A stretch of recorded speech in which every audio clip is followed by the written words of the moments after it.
این یه دور همه ما رو زده. یارو عزیزترین کسشو گردن نمیگرفت تو میرفتی. من حقیقتش به تمام اون کسایی که جلوی راهمونو گرفته بودن خوش میدادم.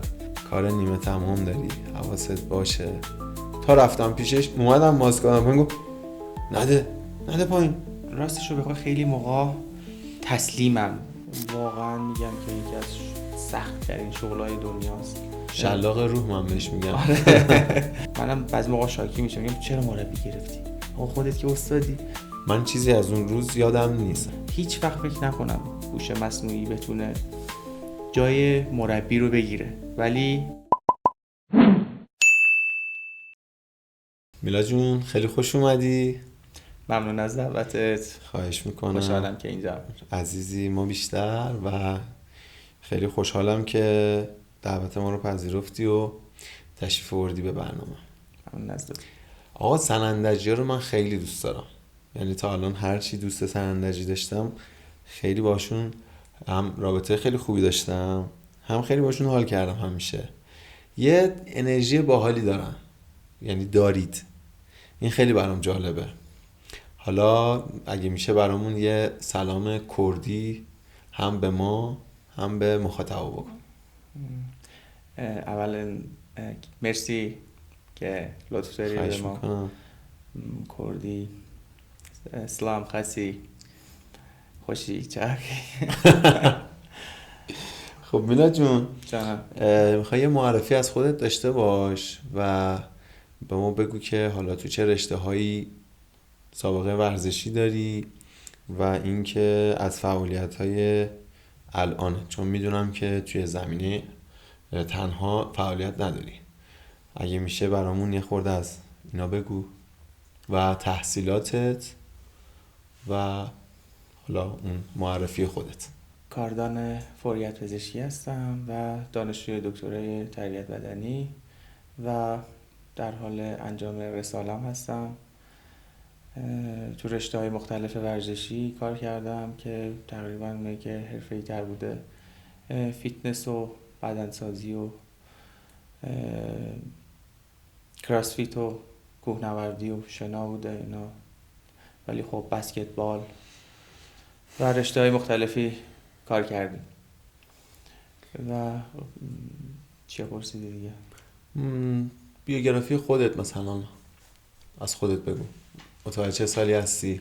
متولد 16 که 72 هستم و کرد هستم.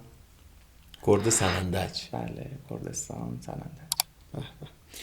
میلا جون، از فعالیت‌های پزشکی تا مربیگری و الان هم که کار توی شرکت تکنولوژی، چی شد که اصلا از اونجا اومدی به سمت تربیت بدنی، حالا هم زمینه‌های ورزشیش هم مربیگریش؟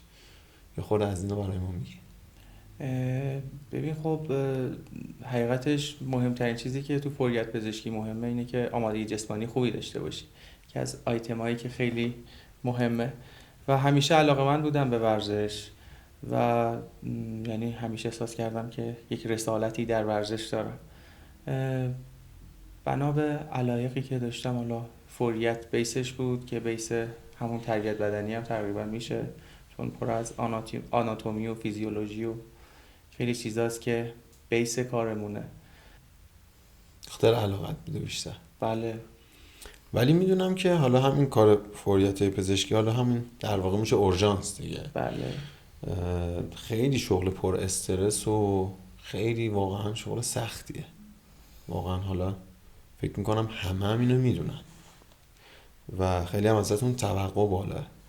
حالا این ورزشکار بودنه و ورزش کردنه که دائم توی این سالها همراه بوده، چه کمکی بهت کرده توی شغلت؟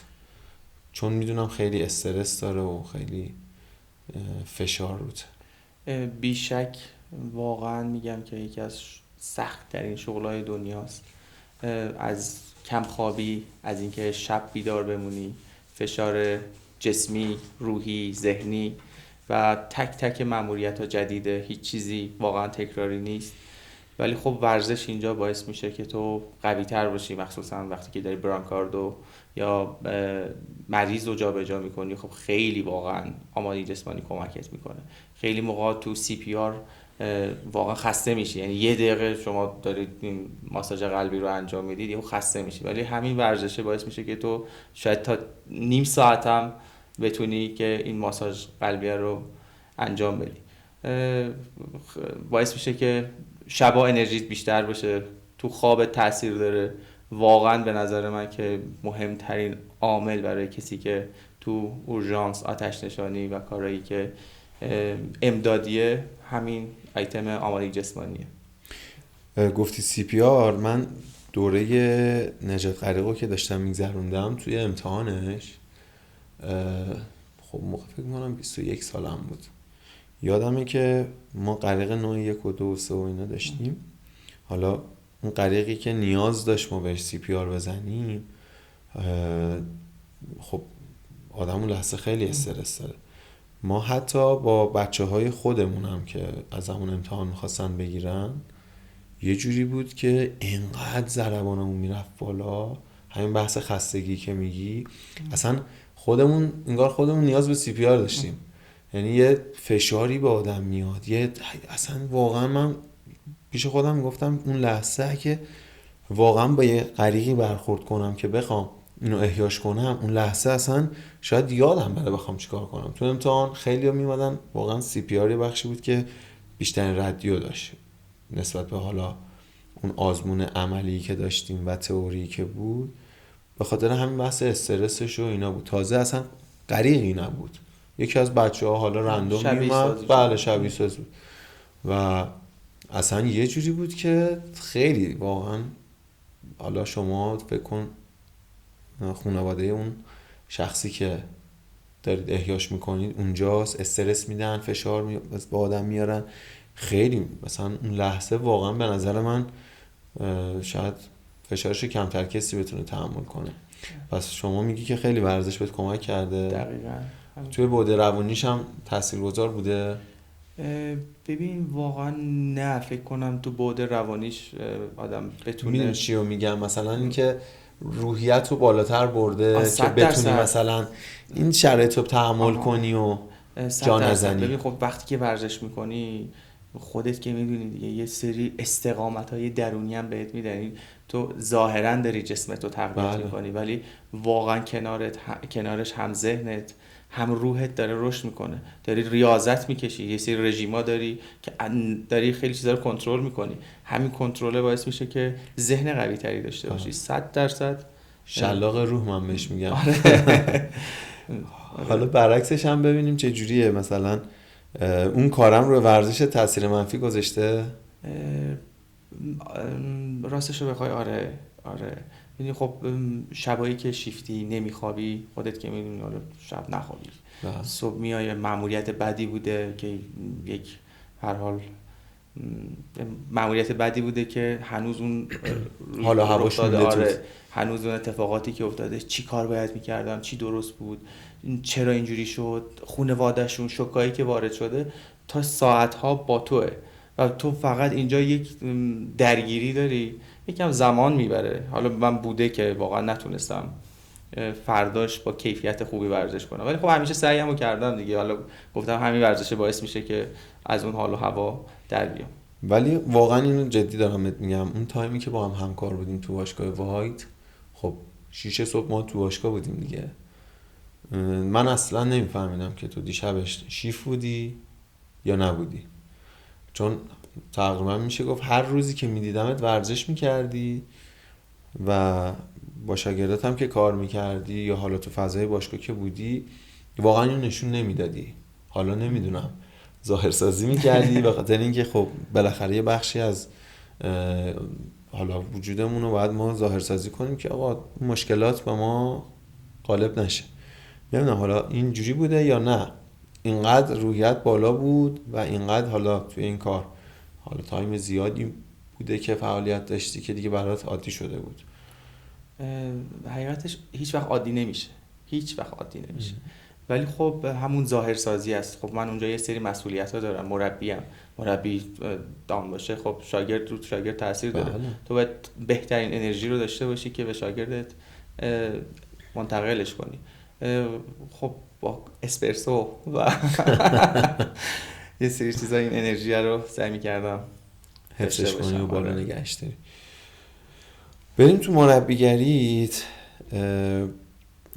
یه سوال ازت میپرسم که تا حالا مثلا پیش اومده مثلا تو باشگاه یا حالا توی جمعی قرار بگیری بگم بابا مثلا چی بلدی، مثلا یا کارتو ببر زیر سوال، اون لحظه چه ریاکشنی نشون دادی؟ بوده و خب متاسفانه خیلی از مربی‌ها خب شاید کیفیت کاری که لازم بوده رو نداشتن، بازخورد خوبی نداشته و همه اون دیدگاه رو شاید به همه مربی‌ها داشتن.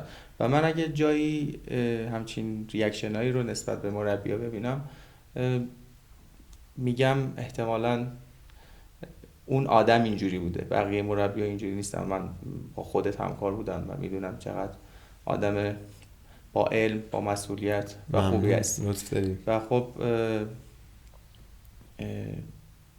جواب میدم میگم مربی از رب میاد، یعنی کسی که باید کامل باشه از لحاظ و بیس پزشکی، آناتومی، تغذیه، فیزیولوژی، ارتوپدی، اصلاحی، همه چی تو اینو داری. و اگه مربی بودی کنار اینا اصول اخلاقی و اون شرافتی که باید انجام بدی برای یک آدمی که هست، این آدم میشه بهش گفت مربی. خب چند نفر میشناسی؟ خیلی نیستم. خیلی نیستن. و واقعا حالا بحث اینو که کردی که گفتی توی جنبه‌های مختلف باید اون مربی خودشو به روز نگه داره و اطلاعات داشته باشه، میدیدم که با شاگردات خیلی اصلاحی کار میکردی و یه سری شاگردای خاصم داشتی، حالا یه تایمایی میدیدم. و اینکه حالا افراد میان سال بودن، یه سری افراد سالمند بودن، شاگردای تو بودن و خیلی هم حواست بهشون بود و میدیدم که داری با چه اصولی باشون کار میکنی و تعصبت هم داشتن. روزایی که شیفت بودی و نمی اومدی اصلا هیچ گله‌ای نبود و همشون حالا اون روز می اومدن ورزششون رو میکردن و هیچ اعتراضی نبود. خب بالاخره آدم متوجه میشه دیگه. نشون میداد که شما کارت خیلی خوب انجام میدادی که اگه روزی هم نبودی طرف راضی نبود بره با کسی دیگه. خب این خیلی خوبه به نظر من. این ذهنیت توی اکثر آدما هست که میگن کسایی که توی اورژانسن، کسایی که توی بیمارستان کار میکنن، حالا به این شکل کارشون، چون که خیلی افراد زیادی جلوشون جونشون رو از دست میدن، باعث میشه که این آدما عادی شه براشون. یعنی مثلا اگه کسی جلوشون جونش از دست بده خیلی ریلکسن، مثلا خیلی راحت میگن طرف تموم کرد، یا اصلا ریاکشن خاصی شاید نداشته باشن نسبت به فوت اون آدم. این عادی شدن واقعیه یا نه اینجوری نیست اصلا؟ به نکته خیلی خوبی اشاره کردی. من خودم همیشه میگم کادر درمان به دو دسته تقسیم شدن. یه سریاشون که واقعا قصیب القلب شدن که فقط دنبال یه سری حالا نیازهای خودشون، و یه سری هم هستن که نه، واقعا این کار عشقشونه، به کسی که دارن کمک میکنن با عشق این کار رو میکنن.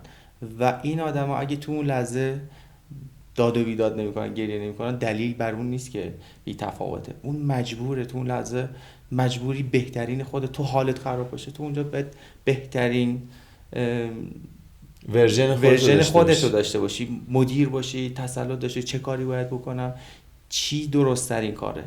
تو بعضی از لحظات کوچکترین تصمیم باعث میشه که دیگه هیچ راه برگشتی نباشه.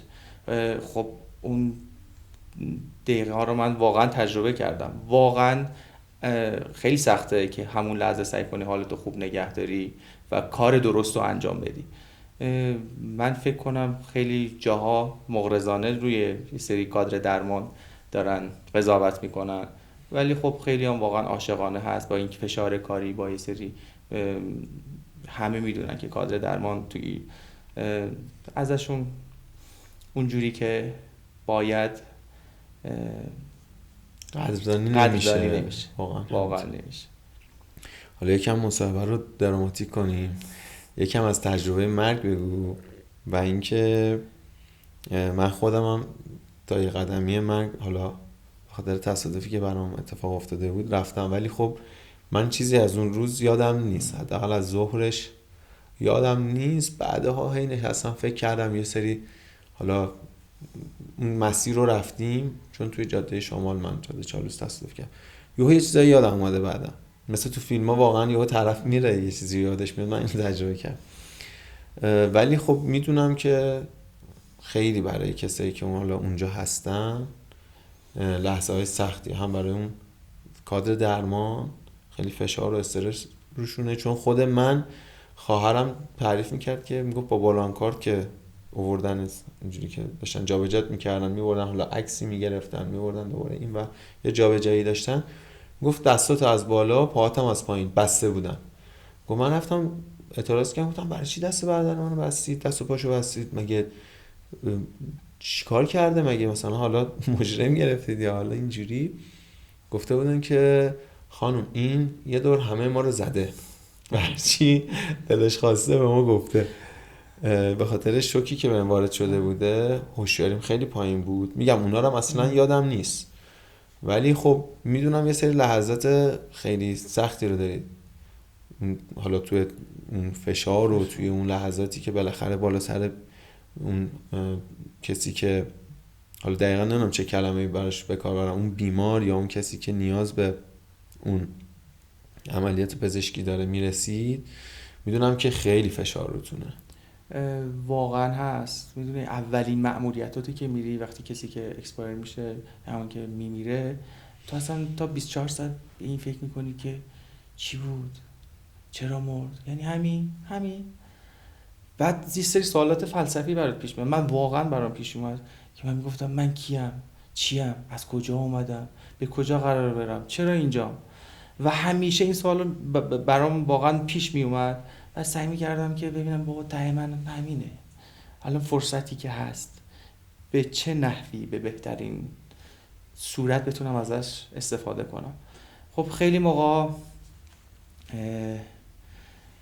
همین مرگ ها باعث میشه که تو خیلی حواست به زندگیت باشه. میبینی من بارها رفتم خوش تیپ کرده، لباس اتو کشیده، کفش واکس، من رفتم بالا سرش و اونجا بوده که گوشیش زنگ میخوره، یک عزیزی نمیدونسته که اینور دیگه اون عزیز یعنی طرفی که تو رفتی بله پیشش زنگ میخوره گوشیش، حالا لحظه اونا هم خبر ندارن چه بلایی سرش اومده. دقیقاً. خب خیلی این چیزا رو میبینیم که هر لحظه میبینی بابا من همین یه ثانیه دیگه امکان داره این اتفاق برای منم بیفته و سعی تو میکنی که زیاد پاتو کج نذاری، میذاری، من هر روز پامو کج میذارم ولی خب سعی بر اینه که کمتر بذاری. دقیقاً. پیش اومده برات که دیر برسی که یه طرف دیگه اکسپایر شده و دیگه کاری از دستت بر نمیاد؟ بله. خب اون لحظه اولا چه حسی داری و چه ریاکشنایی دیدی که میدونی خب بعضی موقعاش واقعا تو ترافیک گیر میکردیم، راه نمیدادن و اون موقع اصلا این مأموریت آخری که گفتم این دختر 13 ساله بود که حالا اقدام کرده بود به خودکشی و ما دیر رسیدیم و من حقیقتش به تمام اون کسایی که جلوی راه مونو گرفته بودن فوش میدادم، به ترافیک فوش میدادم و به سیستمایی که کاش میشد زودتر اونجا باشی. در هر صورت من اینو بارها تجربه کردم که اون گلدن تایم هم اگه از دست بره میشه باز هم. من خودم حالا رفتیم بالا مأموریتی بود که تموم کرده بود، 20 دقیقه هم تموم کرده بود، یه حسی بهم گفت که میشه یه کاری کرد. همه بالا سرش داشتن گریه میکردن، همه داد و بیداد، همسایه ها اصلا راه رو باز نمیکردن ما ببینیم چیه. همکارم هم گفت که بریم دیگه چیکار کنیم دیگه. گفت یه حسی گفت داروها رو زدیم و شروع کردیم به سی پی آر رو پالس ریت برگشت، او احیا شد. احیا شد بله. و اینکه حس خیلی خوبی بود، یعنی یکی از زیباترین تجربیاتم تو زندگی و همیشه اینو میگم اگه اون بخواد واقعا خدا بخواد، واقعا تو شاید فقط اون دقیقه دستای او باشی. میدونی منم دقیقاً چیزی که بهم گفتن، این دامادمون تعریف میکرد، گفتش که دکتر منو صدا کرد، گفتش که ببین شما نسبتتون یه مقدار باهاش نسبت به خواهر برادراش کمتره، به شما میگم نمیمونه، خواهر برادراشو آماده کن یه جورایی که مثلا این قضیه رو بتونن حذف کنن که وقتی که مرد دیگه اینو بپذیرن. و خواهرم میگفتش که یهو دیدیم اومدیم پایین با محمد، دیدیم حالش بده، داره ببخشید بالا میاره، اصلا حال خیلی بدی داره، نگو این فشاره رو داشته تحمل میکنه و این فشاره روش بوده که بخواد به اینا بگه که بابا این نمیمونه. و خدا خواست و اون یکی دامادمون میگه که صبحش من بالا سرت بودم، یهویی بیدار شدی و اصلا انگار که تو توی کما بودی و حالا اون لحظه رو من یادم نیست. دوباره میخوابم و بیدار که شدم یهو دیدم که برادرم بالا سرمه. گفتم چی شده؟ گفت تصادف کردی و اینا، دست گذاشتم دیدم یه دونه از این توریا رو سرم و سرم بخیه است و بانداژ و اینا. ولی خدا خواست، یعنی خود من اینو کاملا لمس کردم و به نظر من یه تلنگری بود برای من که فرصتی دوباره. بله دقیقا 1 هفته بعد از 21 سالگیم بود که انگار خدا خواستش که من بمونم. و یه جمله‌ای خیلی به من میگفتن بعد از این اتفاق، میگفتن که کار نیمه تمام داری، حواست باشه، قراره یه کارایی بکنی که قسمت نبوده بری. و همش به خودم گفتم خب حالا که این فرصت هست و خدا این لطف به من داشته، بتونم که حالا ورژن بهتری باشه و اونجا که گفتی بهترین خودت باشی و ورژن بهتری رو ارائه بدی، سعی کردم دیگه از اونجا به بعد آدم بهتری بشم. خب بریم سراغ دوران کرونا که فکر کنم یکی از سخت‌ترین دوران کاریت بوده. یکم از اون موقع برام بگو. اولین اقدام پیش بیمارستانی ما بودیم و واقعا اصلا خیلی افتضاح.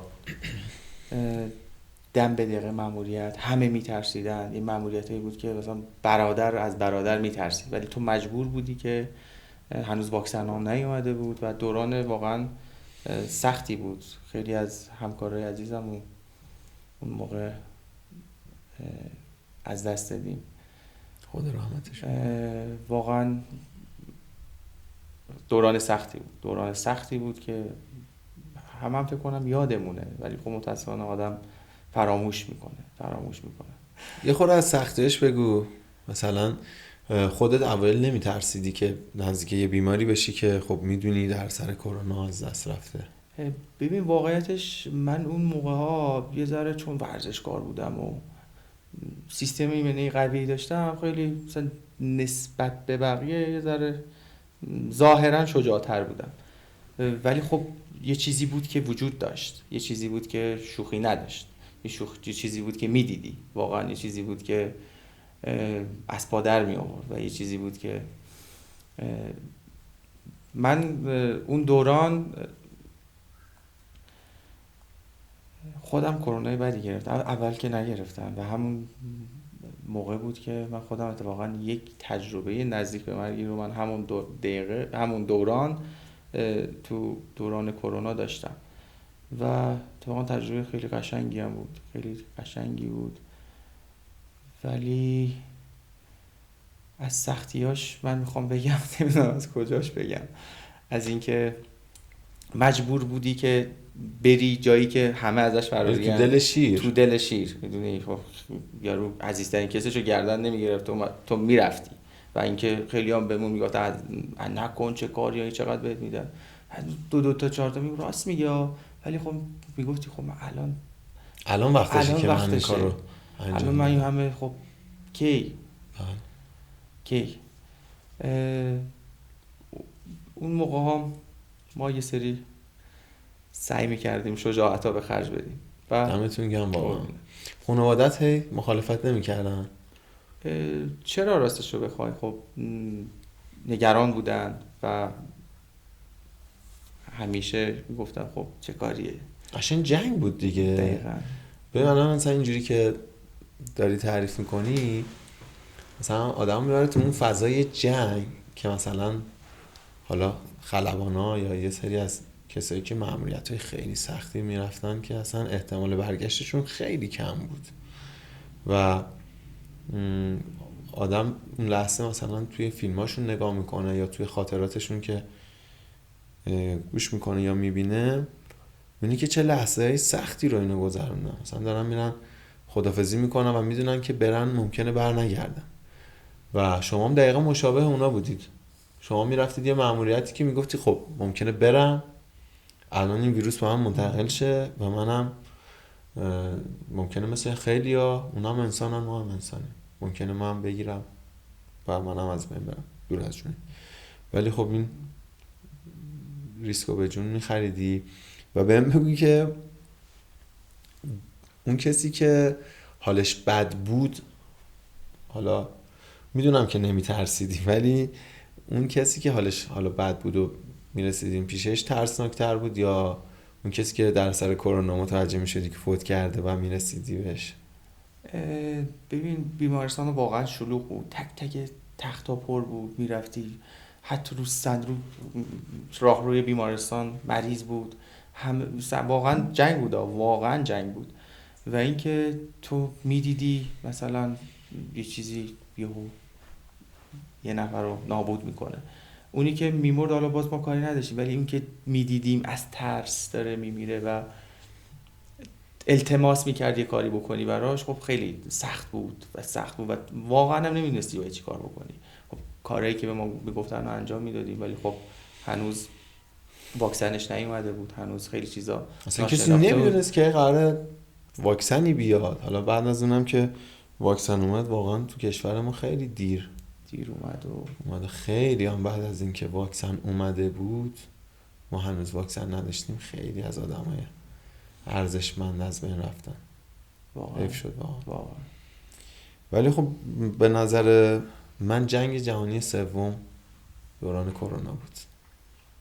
تایید میکنی اینو؟ واقعا آره، دارم به یاد میارم، بیشک همینطور. همین دیگه، تو جنگ هم واقعا همش بیمارستانا شلوغه، شهر به هم ریخته، مردم توی تلاطمین و اصلا خیلی از کسب و کارها تعطیله، همه تو اون حال و هوای جنگن. اینجا واقعا همه تو حال و هوای اون بیماریه بودن. من که اون موقع رفتم سربازی برای من فرصت خوبی شد. خیلی هم گفتن دیوونه موقع بری یه جایی که حالا 80 تا تخت 100 تا تخت کنار همه بهداشت نیست، همینجوریش. مثلا من یادمه که دوستان گفت ببین آدم عادیش تو دوران عادی میره آموزشی یه ویروسای ناشناخته میگیره برمیگرده، تو داری تو واژه کرونا میری نمیترسی؟ گفتم نه بابا، آدم از هر چیزی بترسه سرش میاد. من فکر کنم کمترین ماسکو زدم، یعنی هر جا مجبور بودم ماسک زدم. گفتم نمیگیرم. خیلی هم جالب بود، یه بار نیاز خیلی شدید داشتم به مرخصی، واقعا شرایط سختی داشتیم توی این پادگان، تازه یگانمون مشخص شده بود و رفته بودیم اونجا. خیلی سخت بود اولش، خب میری یه جا خیلی سخته تو سربازی. من یه سرماخوردگی گرفتم و رفتم پیش دکتر تو بهداری، ماسک زده بود، از این شیلدا گذاشته بود، تا رفتم پیشش اومدم ماسک دادم، من گفت نده پایین. گفتم خب چیکار کنم؟ گفت 3 روز برات استعلاجی می‌نویسم، برو تست بده. گفتم چشم. حالا هم خیلی بد. منم حالا خوشحال اومدم و گفتم میرم الان تستو میدم، منفی میشه چیز مثبت میشه و حسابی مرخصی میگیرم. گذاشتم دقیقاً روز سوم ظهرش رفتم تست دادم، مطمئن تست اومد منفی. گفتم ای بابا چه شانسی داریم. یه بارم یکی از بچه‌ها اومد گفتش که کرونا دارم، مرخصی گرفتم دارم میرم خونه.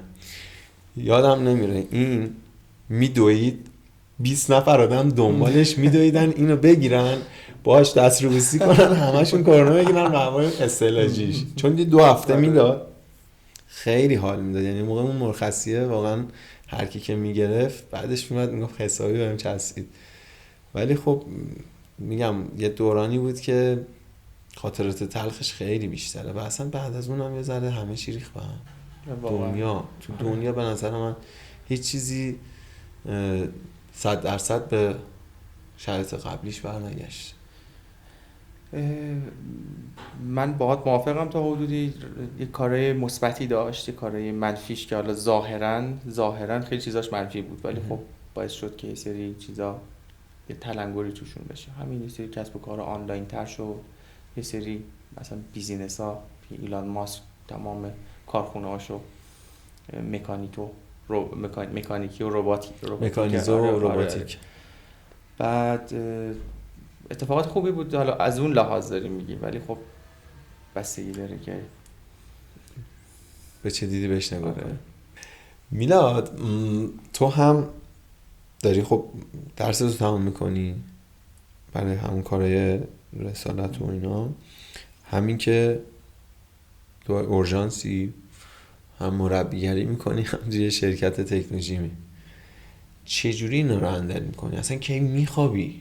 ببین من واقعا همیشه میگم اگه آدم سعی کنه مدیریت کنه به همه کارا میرسه.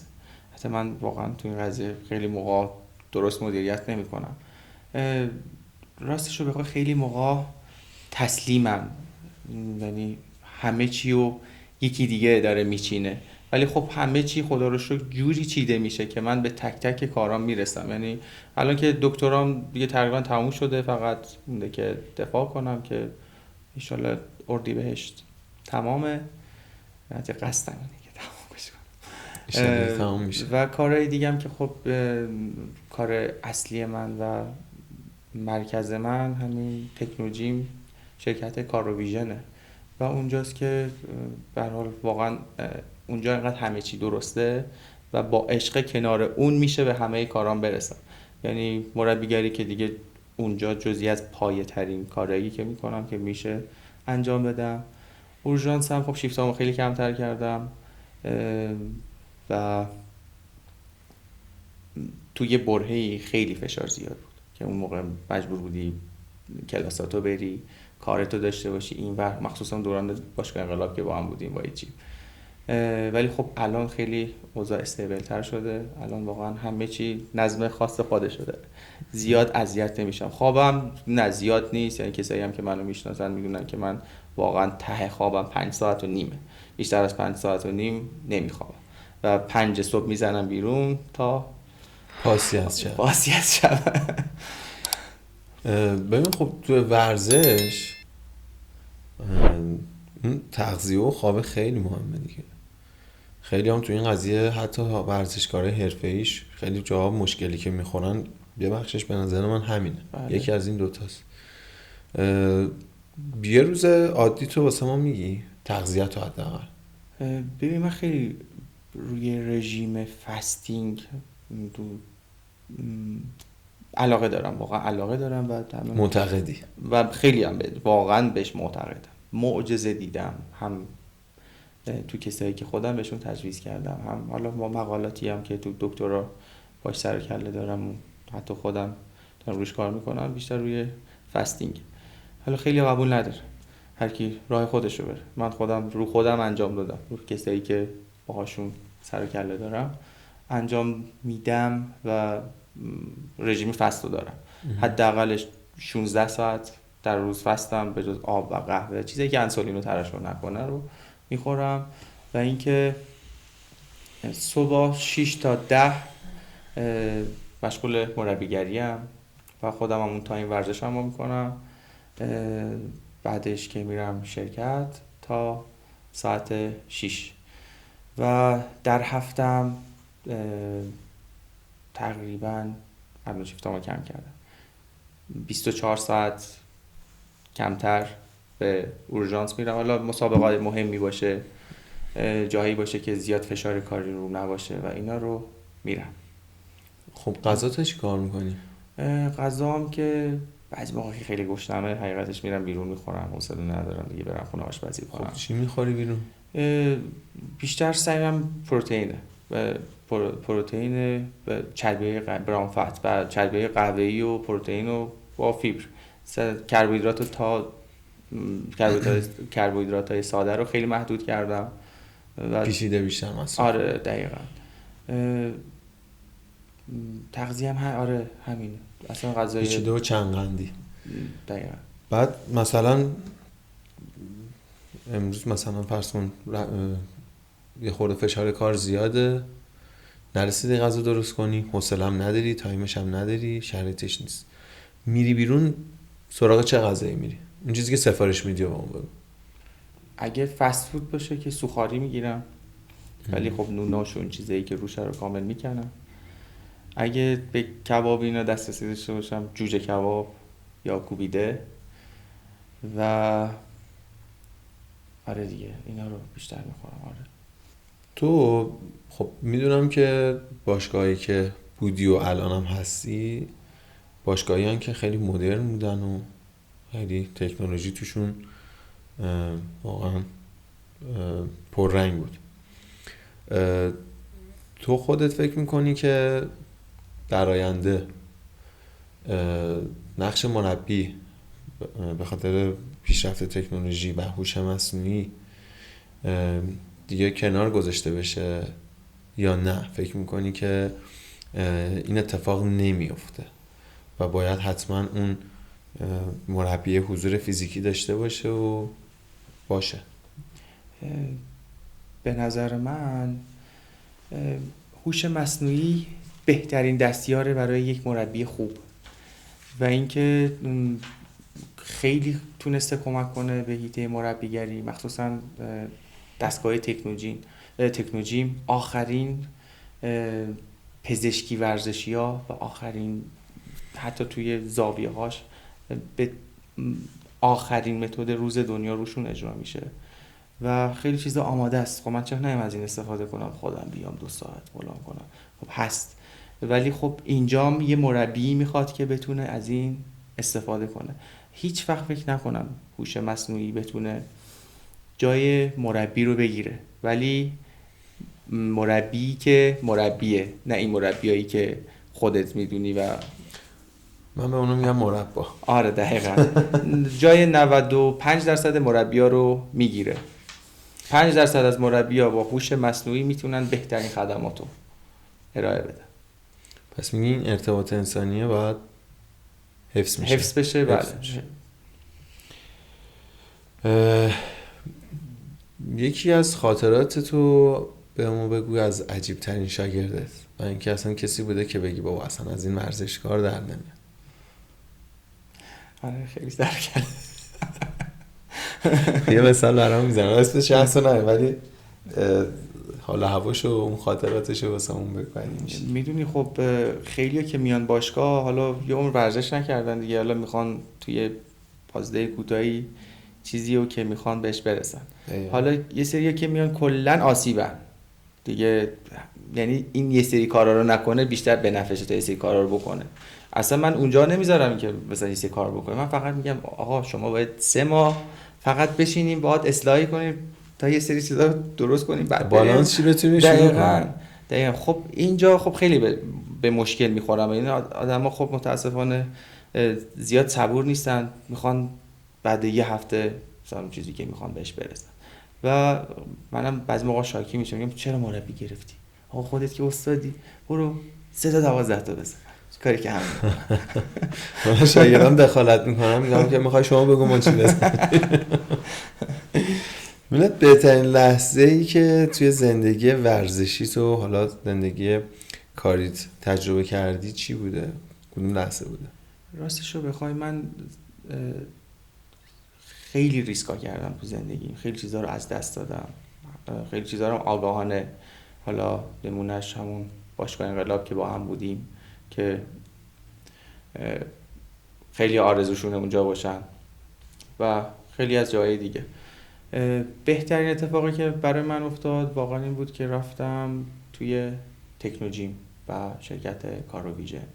واقعا شاید بگم بهترین اتفاق زندگی بود، چون به نظر خودم تاپ ترین جاییه که میتونستم تو حیطه تخصصم، علمم، علاقم بتونم فعالیت داشته باشم.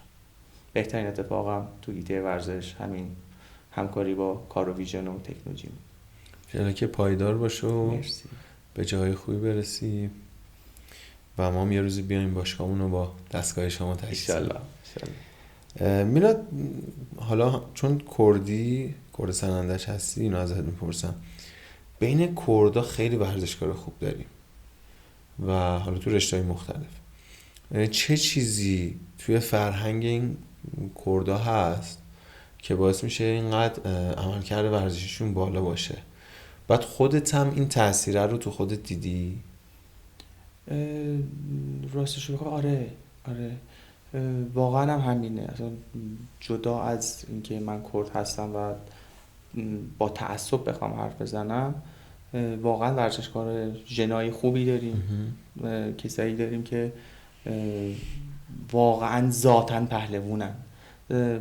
فکر کنم که ببین به خاطر اینکه شرایط زیاد خیلی جاهاش پر از تضاده، این تضادها خیلی با ورزش میتونن توش رشد کنن. من همیشه میگم خب تضاد خیلی خوبه، ولی اگه بتونی به عنوان پله ازش استفاده کنی. مثل چی؟ چه تضادیه؟ ببین خب تضادهای مالی، یک نفر حالا میگه من خب نمیتونم درس بخونم به جای برسم، ورزش میکنم با ورزش به جای میرسم.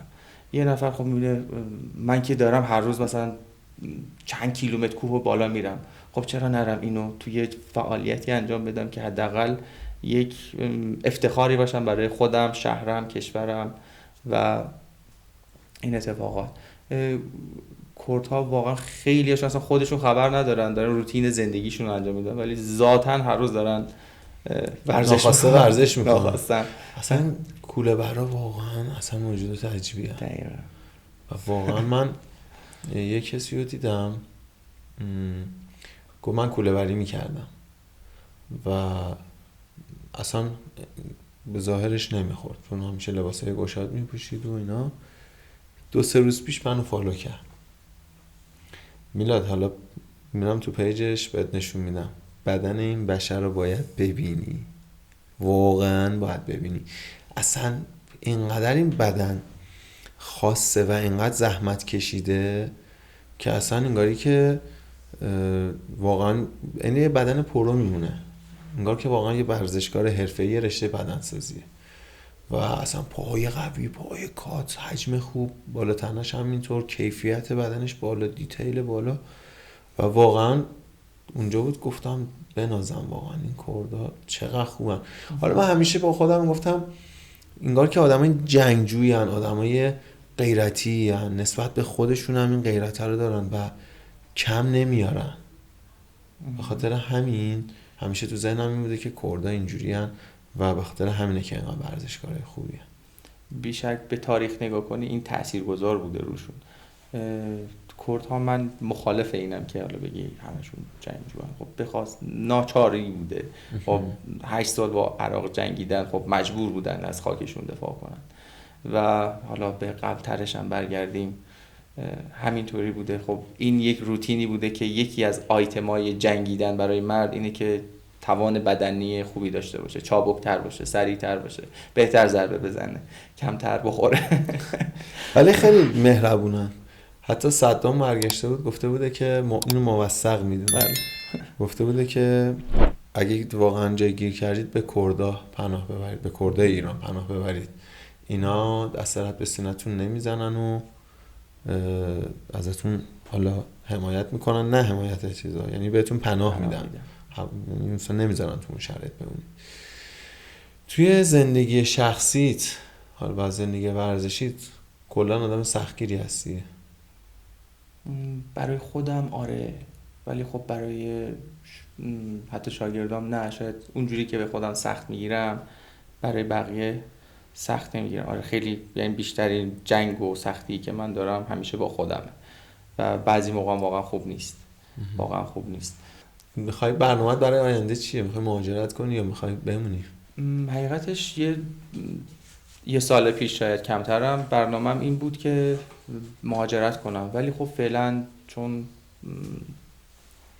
پروسه جدیدی تو زندگیم آغاز شده و اینجا کلی هدف دارم و کلی برنامه‌های خوبی برای خودم دارم و همش برام مثل روز روشنه، خیلی بهم انگیزه داده که تمرکزم فقط روی کشور خودم باشه و اینجا باشم. فعلا نه، واقعا دوست دارم اینجا به بهترین ورژن خودم تبدیل بشم. چون یادم یه تایمی توی رفت آمد بودی، میرفتی پیش خواهرت و اون موقع با هم صحبت کردیم، عید پارسال بود فکر میکنم. بله. یعنی عیدی که گذشت.